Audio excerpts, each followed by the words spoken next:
मैं मणिपुर गई थी और वहां के हालात बहुत ही ज्यादा खराब हैं।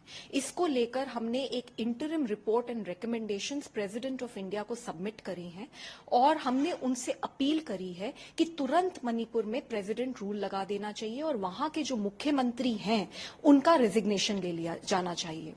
तीसरा हमने ये बोला है कि प्रधानमंत्री जी को और उनके यूनियन कैबिनेट मिनिस्टर्स को तुरंत मणिपुर जाना चाहिए और वहां पे हर संभव प्रयास करने चाहिए कि सिचुएशन डी एस्केलेट करी जा सके। हमने ये भी मांग करी है कि 3 एसआईटी सेटअप करी जाएं।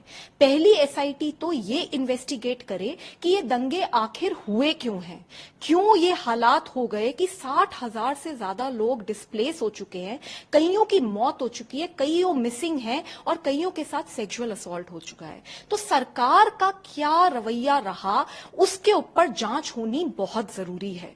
ये भी जांच होनी जरूरी है कि जो वेपन्स लूट लिए गए हैं मणिपुर पुलिस द्वारा वो अभी तक रिकवर क्यों नहीं करे गए और वो किन सर्कमस्टांसेस में लूटे गए हैं।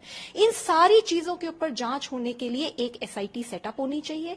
एक एसआईटी वहां पे जितने मर्डर और मिसिंग जैसे सीरियस केसेस हैं उनको इन्वेस्टिगेट करनी चाहिए और एक एसआईटी वहां पे जो सेक्सुअल असॉल्ट के केसेस हुए हैं और जो बहुत ही भयानक और डराने वाले हैं उनको इन्वेस्टिगेट करना चाहिए। हमने ये भी मांग करी है कि जो सेक्सुअल असॉल्ट की सर्वाइवर्स हैं उन तक तुरंत मदद पहुंचनी चाहिए। वो लड़कियों के साथ उनको तुरंत दिल्ली लाना चाहिए या वो अगर कोई किसी और स्टेट में जाना रहना चाहती है तो वहां लेके जाना चाहिए। उनका पूरा रिहैबिलिटेशन होना चाहिए, उनको हाउसिंग, उनको जॉब्स और उनको कम से कम 25 लाख रुपए का कॉम्पनसेशन सरकार को देना चाहिए। ये सारे काम करने की जरूरत है। हमने ये भी मांग करी है क्योंकि हमने ऐसा पाया जब हम वहां पे गए, हमने देखा कि ऐसा लग रहा था कि लोगों के साथ सेक्सुअल असॉल्ट हुआ है लेकिन लोगों को स्टिग्मा का डर है, उसके चक्कर में लोग खुल के बता नहीं पा रहे हैं कि उनके साथ क्या क्या हुआ है। तो मणिपुर की जो एडमिनिस्ट्रेशन है उसको तुरंत एक हेल्पलाइन लॉन्च करनी चाहिए जो कि वहां पे वाइड पब्लिसिटी दी जाए और उसमें लोगों से अपील किया जाए कि अगर उनके साथ किसी भी प्रकार का कोई भी सेक्सुअल असॉल्ट हुआ है तो वो सामने आए, उनकी आइडेंटिटी गुप्त रखी जाएगी और उन तक मदद पहुंचाई जाएगी और जस्टिस मिलेगा। हम रिलीफ कैंप्स में भी गए और रिलीफ कैंप्स की हालत बहुत खराब है। सभी रिलीफ कैंप्स में ओवरक्राउडिंग है, मेडिसिन नहीं पहुंच रही हैं, खाना नहीं मिल रहा है, कपड़े नहीं हैं और हमने ऐसे भी रिलीफ कैंप्स देखे जहां पे प्रेग्नेंट विमेन हैं, लैक्टेटिंग मदर्स हैं, एल्डरली हैं, डिफरेंटली एबल्ड लोग हैं और ऑर्फन्ड बच्चे हैं। तो इन सब तक तुरंत मदद पहुंचानी चाहिए। शेल्टर होम्स अगर सेपरेट क्रिएट करने की जरूरत है वो भी करने की जरूरत है। कॉम्पनसेशन इन सब तक तुरंत पहुंचनी चाहिए।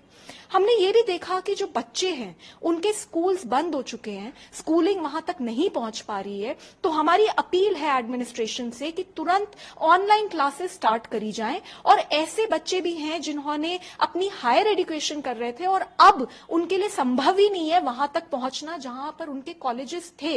तो ऐसे जो स्टूडेंट्स हैं जो हायर एजुकेशन में हैं उनको तुरंत दूसरी स्टेट्स में शिफ्ट करना चाहिए और उनके वहां पे कॉलेजेस में एडमिशन कराए जाने चाहिए।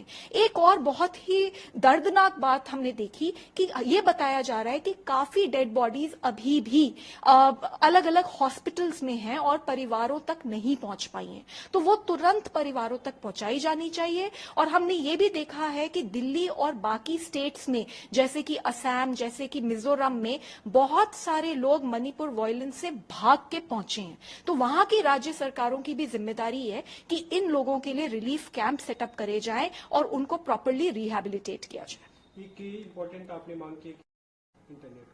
जी, मैं बिल्कुल मानती हूं इंटरनेट का बैन लिफ्ट करने की बहुत जरूरत है क्योंकि लोगों तक अच्छी और सही इंफॉर्मेशन पहुंच ही नहीं रही है। बहुत ज्यादा लोगों के अंदर गुस्सा है और लोगों को अपने राइट्स के बारे में भी कम पता है।